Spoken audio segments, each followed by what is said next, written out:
Okay, good Erev Shabbos. Good morning, everybody. Uh, I want to discuss this morning the well-known, hopefully it's well-known, uh, prohibition of erasing Hashem's name. And there are a lot of technical aspects to it that are important to bring out, that people may be aware of. And technology has given us more questions. In other words, we know that you don't erase, you don't wipe out Shem Hashem. And we'll talk about the sources for that. But there are many other applications to this. What about writing on a computer screen, or writing in the snow, or writing Hashem on a frosted window? There's all kinds of technological advances that make the possibility of disposing of Hashem's name more prevalent.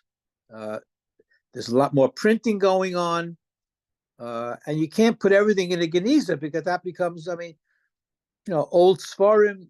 It adds up. So what's the source, actually? Let's go to the beginning. Look in the Chumash. There are two psukim that the Gemara focuses on. First pasuk talks about destroying Avodah Zarah. It's in Devarim. V'nitastem is mizbachosam. You destroy their their altars. V'shibartem es matzevosam, and all their symbols. V'asherehem, their idols. Tisrafun be'esh. You burn them.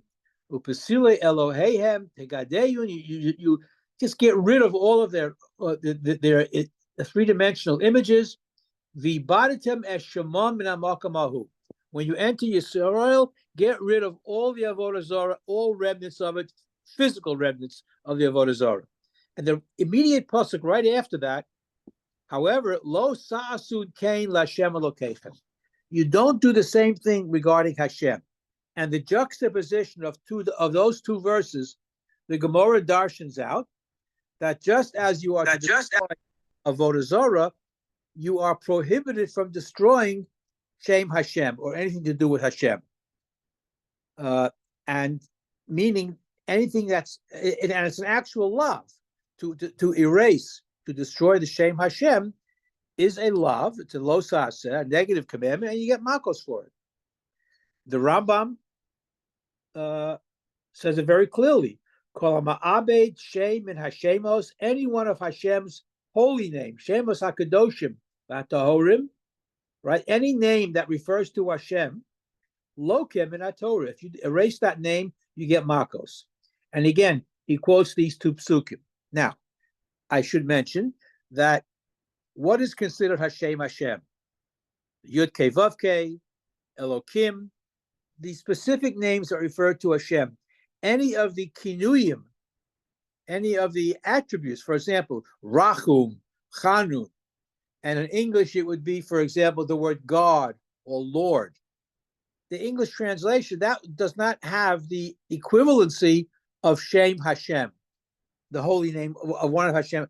Again, the same names referring to Hashem that you find in the Chumash. And basically, you can destroy any Kisvei Kodesh using Shem Hashem. Yes, question. Well, what about Shalom? No, that's not, again, it refers to Hashem, in Shir HaShirim especially, in other places. However, let's put it this way. I remember in high school, one of my Rebbeim telling me that in the bathroom, you shouldn't greet somebody by saying Shalom, because that's Shem Hashem, and it's inappropriate to say that name in the bathroom. However, the word Shalom is not the same as Yud Kei Vav Kei or Elokim or Tzavakot. And therefore, it's not considered a holy name, and therefore you'll be permitted to erase it. And again, and this is why, what do we call holy books that we want to put aside and not destroy? We call them Shemos.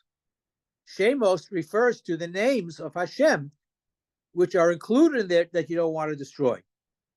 But any other names, again, the Shach says that the sanctified names, the Shemos HaKadoshim, are the ones that this refers to. And they may not be erased for any reason at all.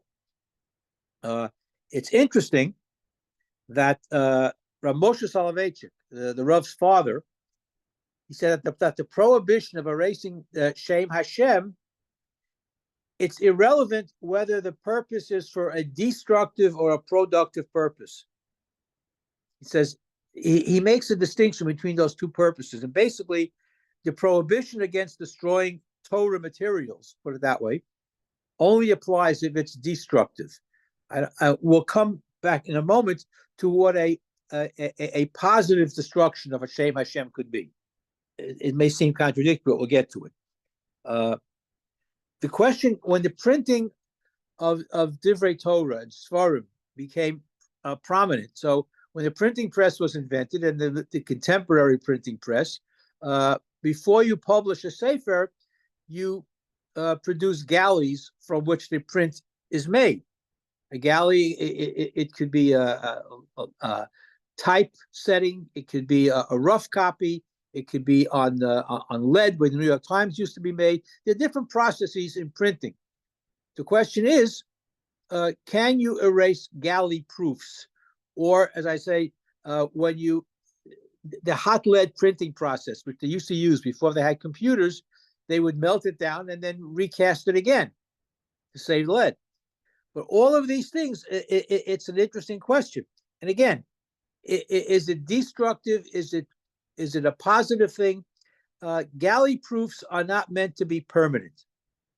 It's a rough draft to prepare a book for publication. And since it is not a permanent thing, it only the prohibition against destroying Shem Hashem only refers to things that are produced to last, like a sefer or a sefer Torah. But a galley proof or a hot lead or things of that sort are not permanent. They're not meant to last, and therefore the biblical prohibition might not exist for destroying these things and using them again for the next book. But it is permissible, according to most Mefarshim, to destroy galley proofs that were never intended to be permanent.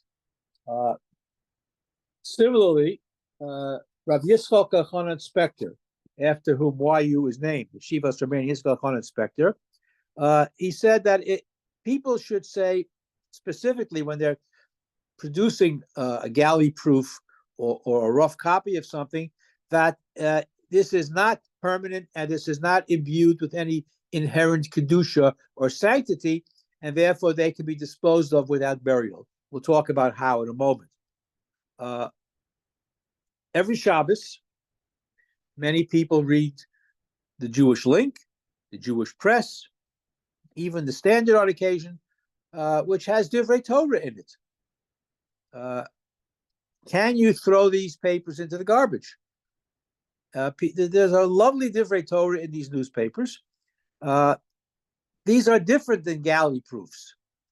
Newspapers are generally not printed with the intention of lasting long term, but the Talmud Torah that's included there is for learning. I mean, it's good stuff. It's positive stuff.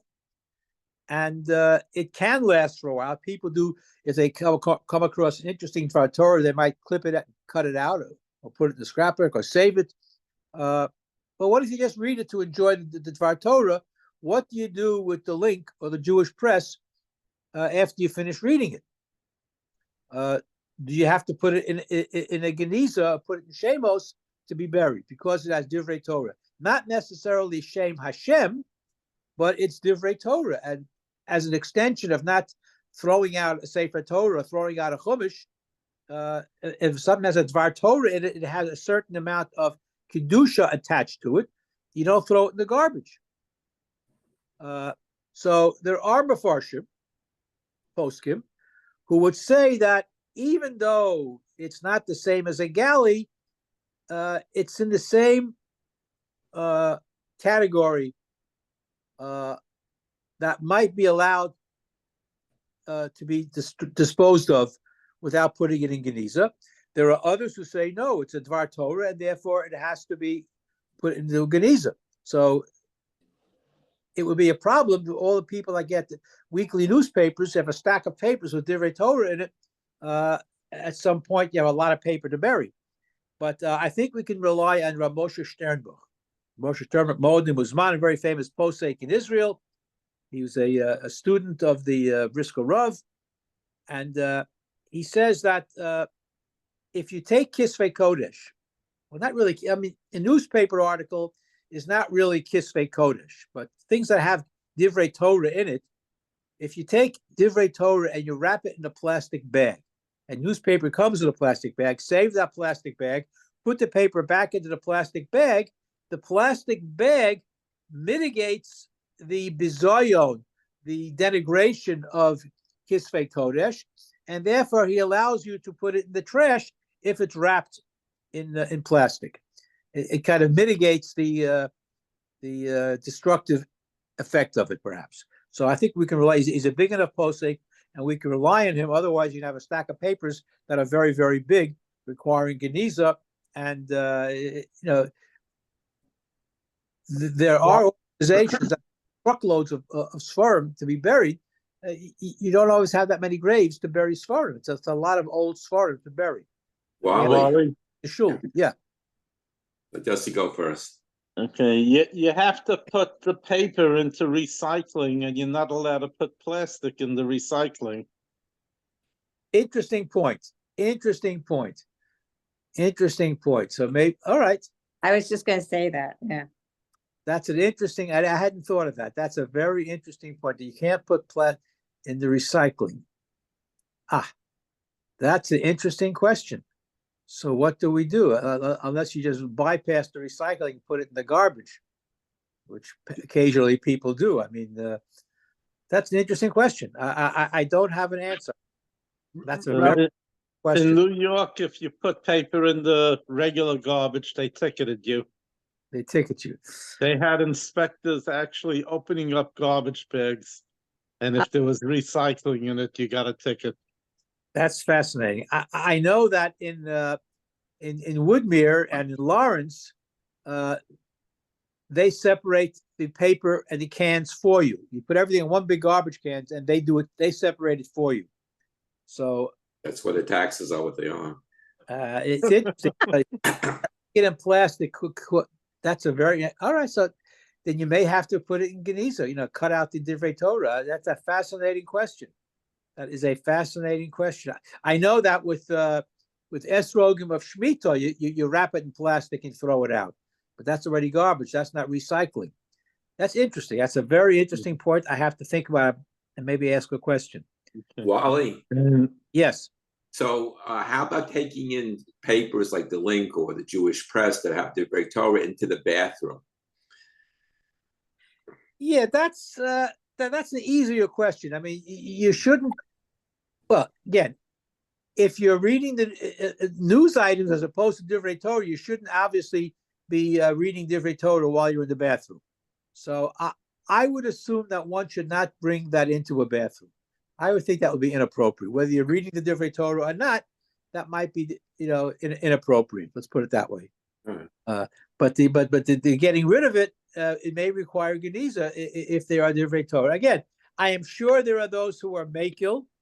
And the fact remains that most people, I would assume that most people put their paper into recycling.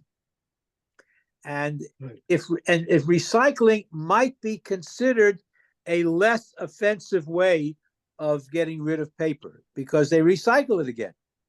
So like you could assume it's like a galley proof of a book. And that might be your way out. If you can't put it in plastic, it would be considered a non-permanent type of thing, and I guess that would be the lesser of two evils. I would assume. A more contemporary issue. Well, before I get to the contemporary issues, what if you have Shem Hashem written on your arm? And the Gemara brings down a case like that, and a guy has to go to mikveh. So, and this is considered, and this is on Shabbos even. So, when you go into the mikveh, the water will erase the Shem Hashem that's written on you. I'm not talking about a tattoo. We don't do tattoos. But somebody, for some reason, wrote Shem Hashem on his arm, with a regular pen, and the water would begin to erase the Shem Hashem when you go into the mikveh. So the post can make a distinction between actual erasing and what they call grumma. There's asiya, there's the act itself, and there's grumma, there's a causative act. And the discussion that a causative act, if you're causing something to happen, but not doing it directly, it's indirect, it would be permissible. And that would be a legitimate leniency for erasing Shem Hashem. The water doesn't take place immediately. It's a grumma. It's called gram mechika. You're causing something to be erased. Similarly, the Noda Yehuda brings out a case where a Sefer Torah, if you have to bury it because it's all worn out, you should put it in an earthenware container. So it decomposes at a slower rate. So that's grumma as opposed to direct action. The Shulchan Aruch doesn't mention anything about gram mechita. It's either erasing or destroying the name Hashem or not. Gram mechita doesn't seem to be an issue. The Chazon Ish points out that regarding Shem Hashem, it's a little bit different. If ultimately it gets erased because of this act of grumma, then he would tend to be more strict. In general, the Chazon Ish is strict. If you're holding a Sefer Torah, for example, over a fire, not in the fire, but over a fire, and eventually it would get destroyed, but not immediately, that's still prohibited. So that level of gram mechita would be usher. But putting Shem Hashem in water would be permissible also. All right, we won't get into details of that, but the fact of causative action is already discussed in the time of the Gemara. Let's talk about a computer. Let's move on to the contemporary situation. There's a type of writing called chok tochos, where you carve out all around the letter, leaving only the letter itself. Chok tochos is not considered a valid form of writing or a Sefer Torah, and erasing a name that was written in chok tochos is permissible. In our situation with a computer, if the writing itself is never meant to be permanent, if it's never meant to be permanent, then it could be erased. What's the classic example of erasing Shem Hashem? The case of sota. What happens with a sota? If a woman is suspected of having an adulterous relationship, there's a whole trial that takes place. But what happens is, as part of the trial procedure, the Shem Hashem is written on a piece of parchment, and then it's put into water, and the ink erases the Shem Hashem, and the woman has to drink this potion. And that proves her innocence or guilt. Fine. I won't get into the whole discussion of the validity of this whole sota trial. What if the woman admits her guilt and she doesn't have to drink the sota water? So the Megillah with the Shem Hashem is still there. What do you do with the Shem Hashem if it wasn't erased with this water that she has to drink? So the Gemara says that you put the parchment with Shem Hashem on it under the hinge of the Heichal door that gets opened and closed, and eventually it'll get worn out. Now, isn't this Mechikas Hashem? Isn't this erasing Hashem? So they say, again, it's indirect, it's not direct, but this is the classic case of erasing Shem Hashem. When you pour the water on that parchment to make her drink her potion, you're erasing Shem Hashem. But it's for, I guess, for an ulterior purpose that has a certain amount of sanctification attached to it. Normally, you wouldn't erase Shem Hashem, but if it's part of this type of sota procedure, obviously the Torah allows for it. There are some poskim, Rav Sternbuch, for example, might poskin that you shouldn't erase Shem Hashem from a computer screen. But if you adopt that position, then every computer program has to be checked for Shem Hashem. And what about those computer programs that check Sifrei Torah or mezuzahs? So clearly it comes out that the erasing Shem Hashem does not apply, because these types of Shem Hashem require a certain amount of kedusha to be subject to a prohibition. We don't want to erase Torah materials, but comparing computer screen to newspapers, these are not meant to be permanent. And a computer screen is not considered actual writing. And therefore, if something is not considered writing, therefore you can't erase it. So, and again, once you save, let's say you have a Dvar Torah, which you get on the computer, and you print out the entire Dvar Torah with the footnotes, and the footnotes quotes psukim. Well, once it's printed out, that can't be erased. But on the screen itself, since the screen itself is not considered ksiva, it's not considered writing, so something is not considered technically writing, then therefore erasure doesn't apply. All of this boils down to the fact that one has to be careful with how one uses Shem Hashem. We don't swear using God's name. We don't use God's name in curse words. We try to avoid using Shem Hashem in anything other than prayer or learning. Some people are very careful when they read psukim not to actually sound out Shem Hashem, because it's not part of tefillah, and therefore it may be inappropriate. But there are some people who are not makpid about it. And if you're reading a pasuk in the Torah or a Navi, you can quote Shem Hashem. But again, it all depends on what our relationship is to HaKadosh Baruch Hu.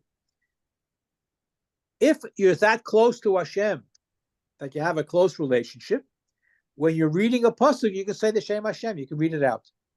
But if you're still filled with awe and trepidation about Hashem, then maybe you should say Hashem rather than saying pronouncing it.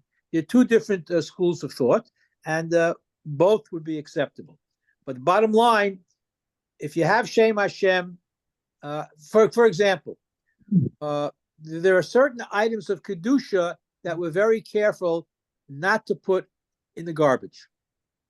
For example, if you have a page from a sefer that got torn out, and you don't know what sefer it came from, but it has psukim on it, so a lot of people are very careful, either put it in the geniza, but you certainly don't throw it in the garbage. If you take your tefillin strap and you want to shorten the tefillin strap, right, it's too long. Sometimes the tefillin strap is too long. So you're allowed to cut off the end. But what do you do with that piece of tefillin leather strap that you've cut off?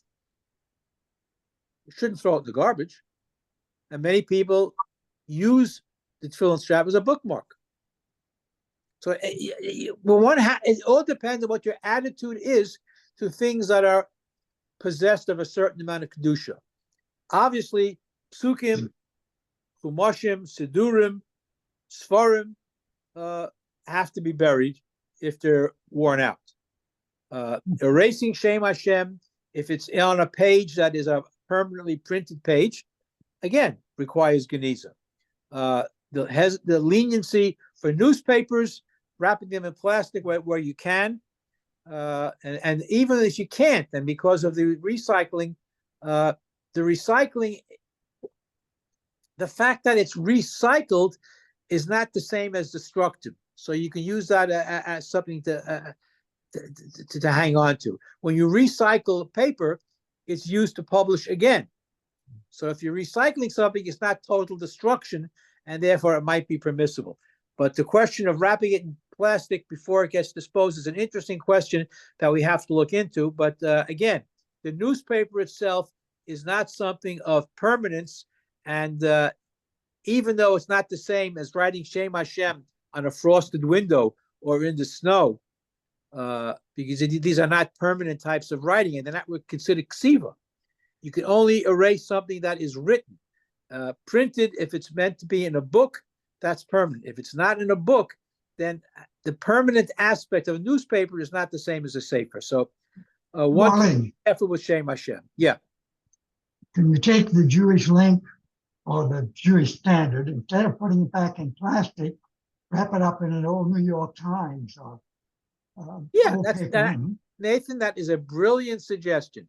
That is a brilliant suggestion, because by covering it up with something else, although it may not be plastic, wrapping it up in the New York Times or the Daily News or the Post or whatever, that might be a very, very good suggestion. Thank you.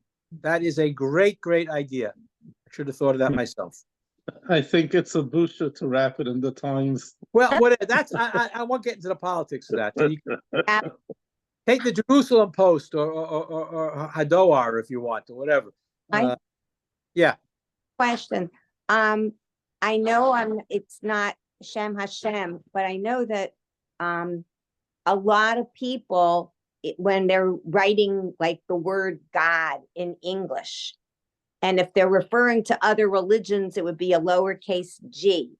But if we're referring to Hashem, it's a capital G. And some people do it G-O-D, and some do G-D. Right. There any halachic basis for that? No, because the Shem Hashem written in English doesn't have the kedusha of Yud Kei Vav Kei or Elokim or something like that. So G-D is an affectation that, it's a nice way of saying that you're careful with Shem Hashem. But halachically, you can write out G-O-D or L-O-R-D because that's what we call a kinui. It's not the actual Shem Hashem. It's related, but it doesn't. Again, the shemos that cannot be destroyed are the shemos written out in Hebrew of the actual name of Hashem. But English translations would not. I don't think would qualify for that. I don't think that would qualify. Okay. Anything else? Okay, but I like Nathan's idea of wrapping those newspapers that have Divrei Torah in other secular papers to throw them out. Okay, if there are no other questions, have a wonderful, wonderful Shabbos. Thank you. Good Thank job. you, Wally. Have a everybody. good Shabbat. Have a good Shabbat. Thank you. Have a good Shabbos. Thank you. Good Shabbos.